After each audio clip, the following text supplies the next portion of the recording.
right now you have some competitors who are out there and they are killing it. Every industry has them, and you know what? Maybe one of those people is you, and if it is, awesome. But every industry always has a couple of absolute superstars that are doing certain things that are causing them to be much more successful than everyone else. And by the way, it's not about charisma. It's not about being able to tell great jokes or build deep relationships or take your clients out to a baseball game. It's all about specific selling secrets. And your competition doesn't want you to know them, because if you know them, then suddenly they're less likely to work for them. So in this video, I'm going to show you 6 sales secrets that your competition does not want you to know. Check it out.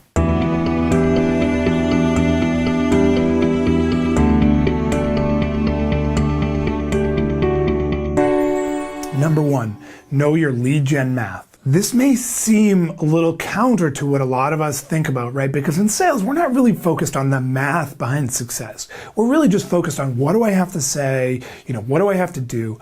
But knowing the math behind your lead generation efforts is absolutely critical. This does assume that your lead generation processes are solid, right? You have to have a decent prospecting call. You have to be sending solid emails. But assuming that's all solid, now what we need to do is know the math behind our lead generation. And so it's really simple, right? It all starts with, what is your sales goal? So think through, what's your sales goal? And then how many sales approximately over the course of the year do you have to close in order to hit your sales goal? And then from there, how many initial prospect meetings do you have to set in order to make that many sales? And then once you know how many meetings you have to have, now it's a question of, what are the different components that are going to lead to those meetings? How many emails do you send? How many phone calls do you make? How many LinkedIn outreaches? All the different things that you do, you must know the math behind it. It should not be this emotional, oh, I just have to try harder kind of stuff.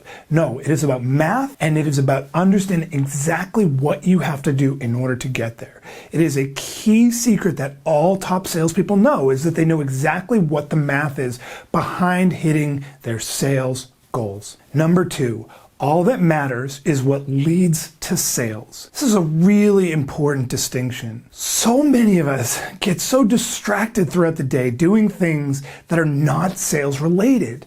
And every single task that you do that is not helping you close more sales is ultimately a distraction.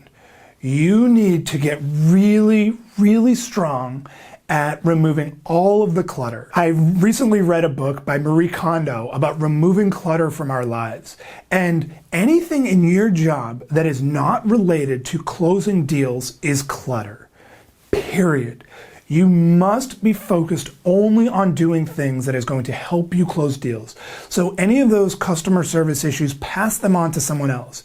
Any of those operational issues, pass those along to someone else. Become militant about only focusing on the things that lead to sales, because that is all that matters. We only have so many hours during the day, so make sure that all of those hours are spent toward generating sales. Period. Number 3, no is not bad. This is a really important distinction that top salespeople fully understand. There are really ultimately 3 outcomes in any selling situation. There is yes, which is great, of course. And then there's no, which is also, I would argue, a good thing.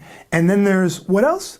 There's maybe. Or I need to think about it, or you know what, why don't we reconnect on this in a couple of months? That is the outcome that we absolutely want to avoid at all costs. But no is not a bad outcome. And the reason for that is that you don't want to be pushing your prospects to tell you yes. Because if you push your prospects to be telling you yes, even if they actually want to tell you no, what they're really going to say is, you know what, this is great. Why don't you reach back out to me in a couple of months? Or I really need to think about this. We don't want to be pushing for a yes, because that's going to lead to a lot more think it overs. What we really want to push people towards is no. And what that has is this reverse effect where when we make no an okay outcome, suddenly they're much more likely to do one or two things. Either tell us no or tell us yes. But what they're not as likely to do is tell us, I need to think about it, or maybe, or why don't we revisit this in a couple of months? Because if we make no an option, suddenly they feel so much less pressure. And this is one of the key distinctions of top performing salespeople, is that no is not bad. What I consider the worst outcome is a think it over. No, that's fine. Think it over, that's not cool. Period. Number 4, don't serve, help the right people make the right decision. Now, this is really about not being a doormat. So many salespeople think that they are just basically a glorified customer service person who just has to service these prospects and do whatever the prospect asks. But that's not your job. Your job is not to serve your prospects. Your job is to serve your clients, sure, but the clients are only the people who are doing business with you. Anyone who has not done business with you yet is not a client. They are a prospect. And so your goal is simply to help the right people make the right decision.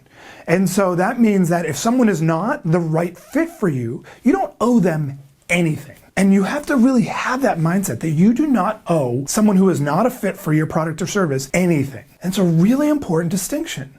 So really all you want to be doing is helping the right people make the right decision, which in many cases is doing business with you. By the way, in some cases, it might not be the most appropriate moment to work with you. Now, there aren't a lot of situations where that happens. If they're the right fit, they should ultimately be making the right decision, which is to work with you. But if they are not the right fit, move on. If they are the right fit, then help them make the right decision. That's it. There's nothing else to this. You are not a doormat. You're not serving your prospects.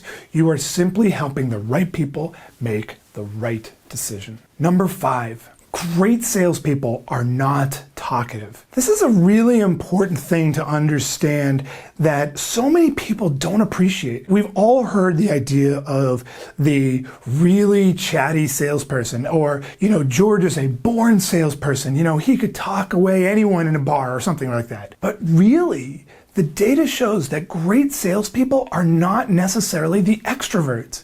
In fact, most great salespeople are right in the middle of that spectrum between extroverts and introverts.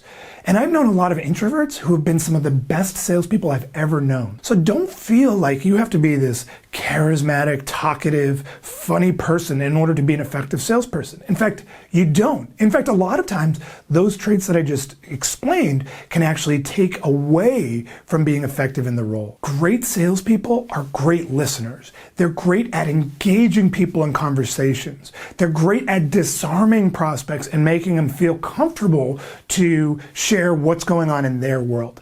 That's what a great salesperson does. It's not about telling the funny jokes or having a phrase for any time someone says something. It's simply about being able to effectively engage prospects in the types of conversations that you want to have. Number 6, have a process.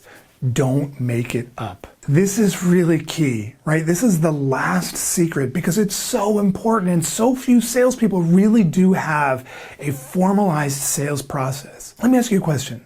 Do you have a really formalized sales process where you know exactly what you're going to do at every single phase of the sale? Do you know every question you're going to be asking? Do you know exactly how you're going to be presenting to your prospects? There may be a couple of people watching this who are saying, yeah, I do. Great, awesome. My question for that person is that working to the degree that you want it to? But for the vast majority of people who are saying, I really don't have a process, you must commit to having a sales process. Do not make it up. Use a data-driven approach to more effectively engaging prospects in conversations and ultimately presenting the solution to the challenges that they have mentioned. You must have a process that is going to take them through a series of questions and then present in a way that is only going to be geared toward the challenges that they've mentioned. And so by having a process, it allows you to free up your mental computer, that capacity in your brain that's, instead of focusing on what am I going to say next, you know what you're going to say next because you have the process. Instead, you can focus completely on the prospect. That is the distinction between average salespeople and great salespeople. Having a process is what allows you to truly stand out from your competitors. So there are 6 sales secrets that your competition does not want you to know. And if you enjoyed this video, then have an awesome free training on the data-driven approach to closing more sales in today's marketplace. Just click right here to get registered instantly. Seriously, just click right here. This is an in-depth training that will help you close more sales at higher prices, all while generating more meetings.